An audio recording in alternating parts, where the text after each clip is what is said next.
bienvenidos nuevamente a una misión de Impacto Económico. Yo soy Crismar Lujano. Desde este momento, análisis de los números que mueven el mundo y los rostros detrás de ellos. Titulares. Futuro de Brasil en manos del Tribunal Supremo Federal, que decide sobre el recurso de habeas corpus presentado por la defensa de Luis Ignacio Lula da Silva. Brasileños salieron a las calles en respaldo del expresidente y en defensa de su derecho a ser candidato a las elecciones presidenciales de octubre. Y la diplomacia comercial china apuesta por nuevos relacionamientos. Lo analizamos hoy en nuestra lista.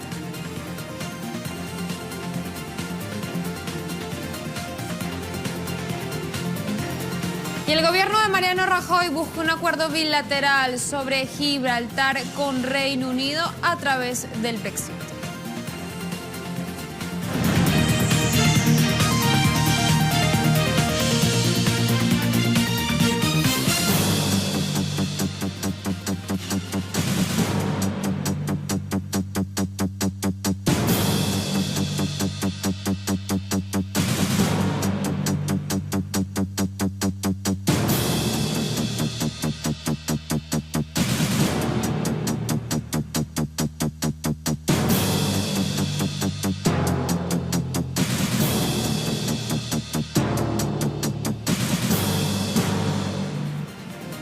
Y Brasil se juega su futuro. Este miércoles, 11 magistrados del Supremo Tribunal Federal juzgaban el pedido de habeas corpus presentado por la defensa del expresidente Luis Ignacio Lula da Silva, con el objetivo de evitar su aprehensión después de la sentencia condenatoria en segunda instancia. En paralelo a esta votación, cientos de brasileños movilizados y organizados tomaron las calles de las principales ciudades del país en defensa del expresidente. Con la etiqueta Lula Libre, usuarios de las redes sociales reportaron fotos, también videos de militantes, movimientos políticos, activistas, sindicatos, campesinos sin tierra, sin techo, afectados también por esas políticas regresivas en materia de minería, en materia de hidroeléctricas. Todos estaban exigiendo que se respete el derecho de Lula a ser candidato a la presidencia de Brasil. Recordemos, el juez Sergio Moro, quien encabeza esta persecución judicial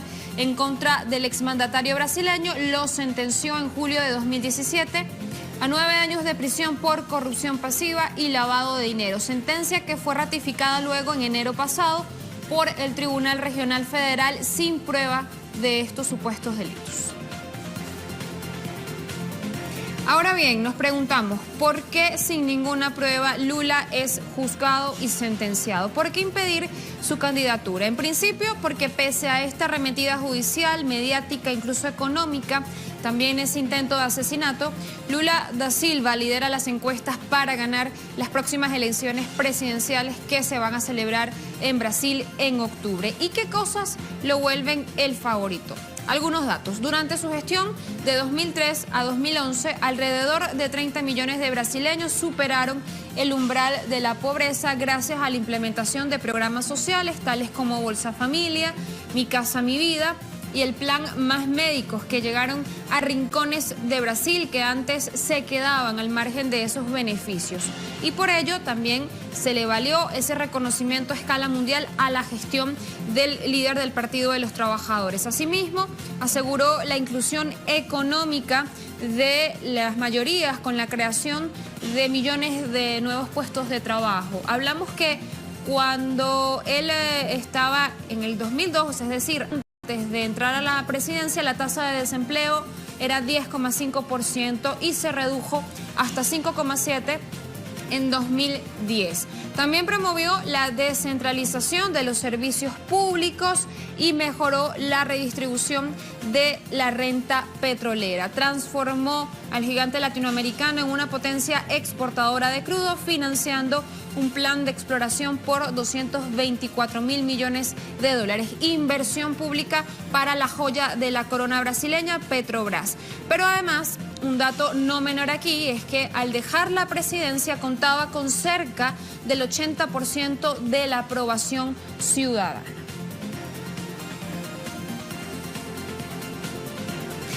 En otras noticias, la economía boliviana sigue sumando resultados positivos. El de la balanza comercial, que crecen en exportaciones, señalan que desde el gobierno del presidente Evo Morales se continúa acertando en esas políticas para fortalecer el aparato industrial en distintos niveles y que ha provocado a su vez la diversificación de ingresos por ventas al exterior. De acuerdo a un balance del Instituto Boliviano de Comercio Exterior, con datos del Instituto Nacional de Estadísticas del país, en los 2 primeros meses de 2018 aumentaron las ventas al exterior un 25% en comparación con el mismo periodo de 2017. Las exportaciones sobrepasaron los 1.300 millones de dólares, impulsadas por las demandas de gas natural desde Argentina y Brasil, que aumentaron un 37.2% con respecto al mismo periodo del año anterior y generaron ganancias por 446 millones de dólares. Asimismo, el comportamiento positivo de las exportaciones se vio reflejado en las ventas de minerales como el zinc, el oro, las joyerías, manufactura maderera, cereales como la soya y el quinoa. Los principales destinos de las exportaciones fueron Argentina, que dejó 237 millones de dólares en ingresos al Estado plurinacional. En segundo lugar estuvo Brasil con 230 millones de dólares y en el tercer puesto Corea del Sur con un reporte de 120 millones de dólares en ganancias por exportaciones.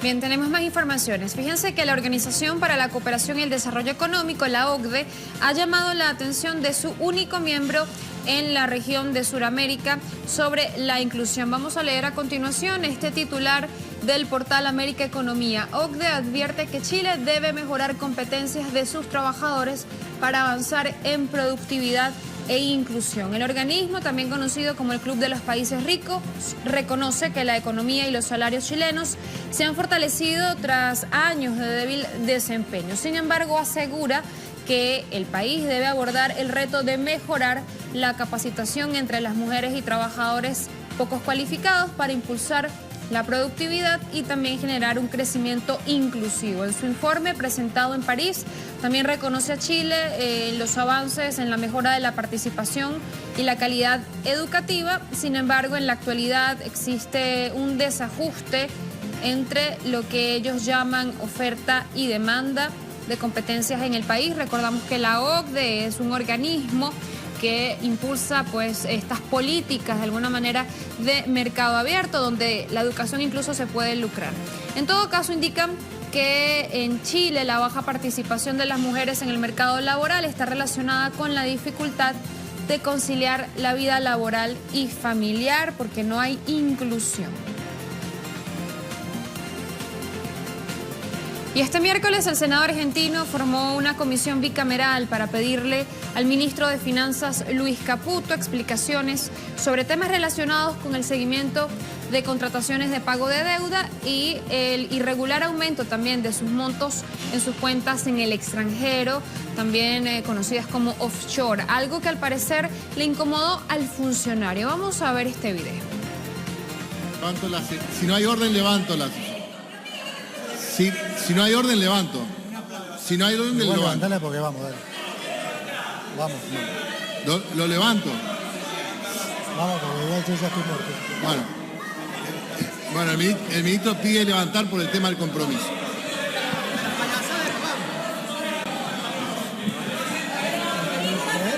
Ya llegó un papelito que te va a nombrar Natacha Jai. Levantamos la sesión de la comisión por desorden. Obviamente, pero esto... Ahí lo teníamos, eso sucedió hoy. En ese momento exponía sus preguntas el senador Pino Solanas cuando de forma unilateral el ministro de Finanzas Luis Caputo decidió levantar la sesión cuando aún quedaban por hacer sus exposiciones al menos 10 diputados y senadores. Pero, ¿qué era lo que él quería evitar? Bueno, el ministro Caputo debía aclarar, por ejemplo, cómo elevó su patrimonio de 55 millones a 150 millones de pesos y por qué no declaró ante la Oficina Anticorrupción sus acciones en sociedades offshore cuando asumió el cargo en 2015. Según la Bolsa de Comisión de Valores de los Estados Unidos, Caputo tenía hasta julio de 2015 75% de las acciones de la sociedad Princess International Group, creada en Islas Caimán. Mediante esta compañía, Caputo también era el dueño de entre el 50 y 74% de otra offshore, la Affinis Patterns, creada en las Islas Caimán y dueña directa de Nuctua, la compañía gerenciadora de fondos de inversión. Asimismo, antes de levantarse, fue esquivo en cuanto al manejo de la deuda argentina, ya que argumentó que Caputo era de 75 años de desmanejos, no se podían solucionar en 2 años y que supuestamente el país es uno de los menos endeudados de la región, aunque pues ya sabemos que las cifras le contradicen. ¿Por qué no lo había declarado y demás? Ya lo contesté antes. Eso no lo tengo declarado porque no corresponde, porque tengo que declarar solamente lo que es bienes propios, bienes de mi mujer y los bienes conyugales. Y no tengo que declarar una tenencia fiduciaria, eso es así.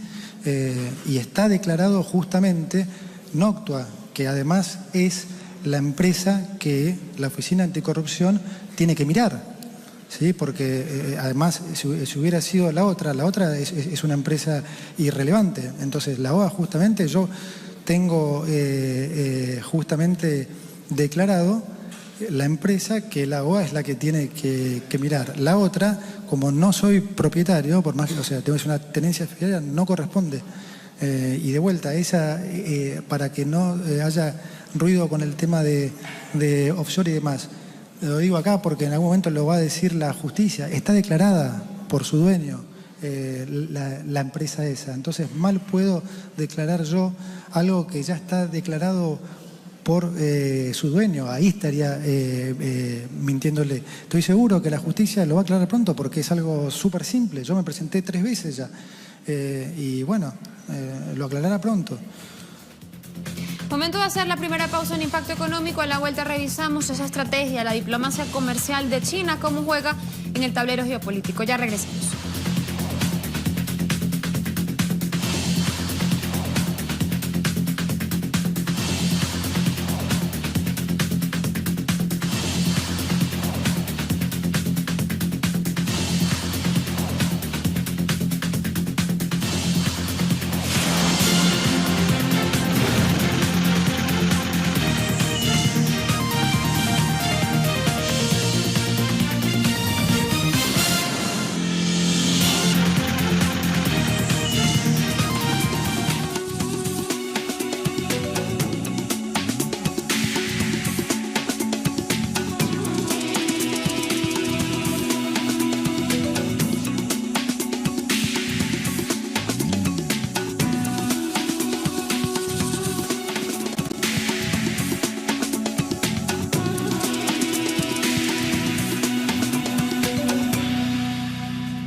Con la diplomacia comercial como bandera, China ha delineado su ruta en esa materia para este 2018. Más allá de las diferencias con Estados Unidos, por esa imposición de aranceles de importaciones que agitan los temores de una guerra comercial, China busca sanearse desde adentro hacia afuera y por ello apuesta por una mayor transparencia en las transacciones financieras y un empuje en su relacionamiento exterior con acciones económicas concretas y dirigidas a reducir riesgos y deudas y así garantizarse un crecimiento estable y sostenible. Vamos a revisar. Frenar los principales riesgos, erradicar la pobreza y controlar la contaminación son las 3 grandes batallas del futuro de China. Así quedó definido en la Conferencia Central de Trabajo Económico, un encuentro entre el presidente de China, Xi Jinping, y los principales dirigentes del país.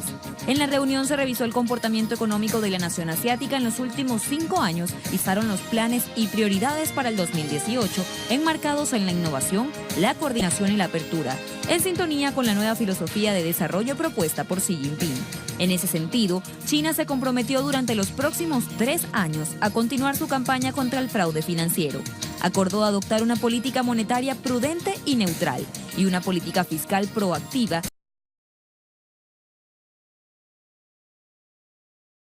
a fin de garantizar el balance comercial. Medidas concretas para fortalecer la regulación de las deudas de los gobiernos locales. Se aumentará el número de zonas de libre comercio piloto y se guiará a los inversionistas extranjeros para que puedan operar de forma más eficiente.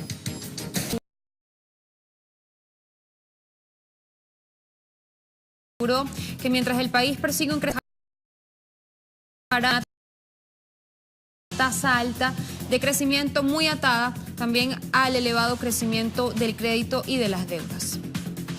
Los reguladores chinos tratan de reducir la dependencia del endeudamiento para apuntalar el crecimiento económico y quedar libres de deudas pendientes. Una de las preocupaciones que se ciernen sobre su economía y que más inquietud genera a nivel internacional, así como evitar una crisis financiera sistémica. La porción de deuda china en manos del gobierno se redujo al equivalente de 36,2% de la producción económica anual a finales de 2017, un descenso de 0,5 puntos porcentuales respecto del año pasado, cifra que está bastante debajo del nivel de alerta internacional de 60%, de acuerdo con el Ministerio de Finanzas de China.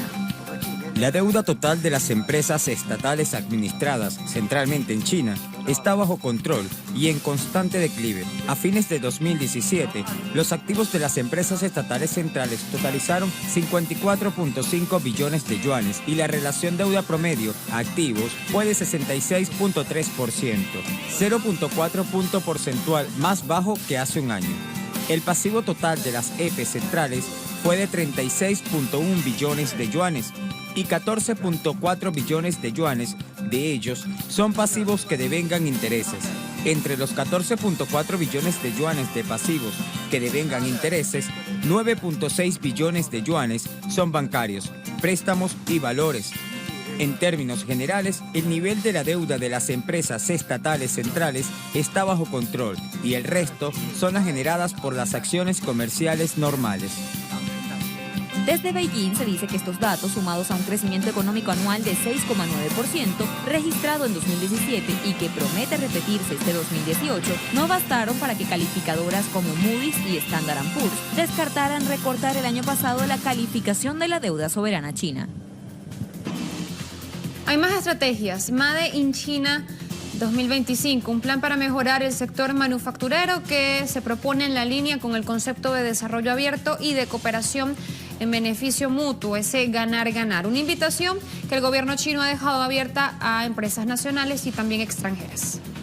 Made in China 2025 se propone en línea con el concepto de desarrollo abierto y cooperación de beneficio mutuo. Es una propuesta abierta y transparente que tiene como objetivo proporcionar cierta orientación estratégica y de información para la mejora de la industria manufacturera china. Hecho en China 2025 es abierto y no discriminatorio. No solo pueden participar las empresas chinas, sino también las extranjeras. No solo las empresas estatales, sino también las privadas pueden participar. Por lo tanto, también damos la bienvenida a las empresas financiadas por los Estados Unidos para que participen en el plan Made in China 2025. Segunda pausa en impacto económico a la vuelta a nuestro recorrido 360. Ya venimos con más.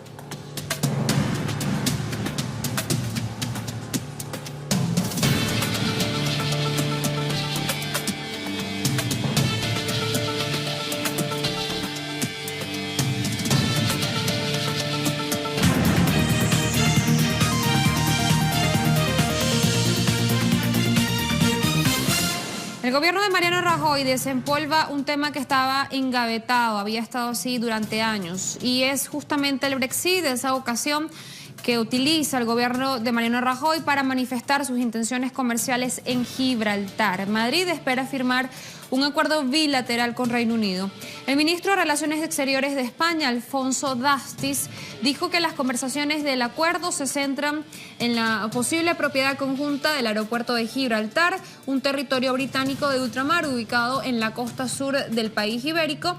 También dijo, buscan el intercambio más completo de información fiscal entre Reino Unido y España para los residentes de esa zona y así evitar, dicen, la evasión fiscal. Sin embargo, España todavía quiere reclamar el territorio, pero de acuerdo con el propio ministro Dastis, el gobierno no está utilizando el Brexit para promover estas intenciones.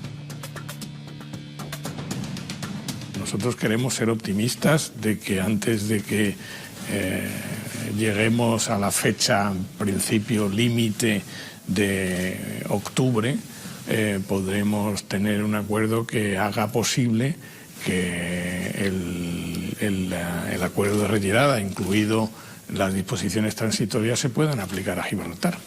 Lo que nosotros queremos es que no sea un medio para eludir fiscalmente las obligaciones de determinadas personas que tendrían que cumplirlas en España o en Gibraltar, y por lo tanto lo que queremos es que haya una colaboración mucho más activa. Y los desempleados en España siguen cargando en sus bolsillos lo peor de la crisis. Según lo presentado por el Partido Popular en el proyecto de los presupuestos generales del Estado 2018, apenas ayer, el monto asignado a la protección por desempleo se recortó en un 3,4%. Claro que no es el primer año cuando se recortan estas ayudas.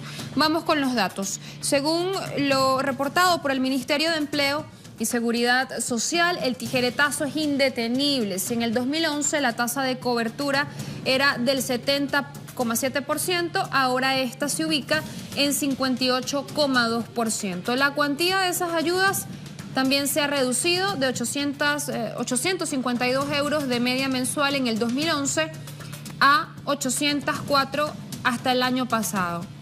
El gobierno de Rajoy respalda a los parados ahora en un 41% menos que antes de su llegada a la Moncloa.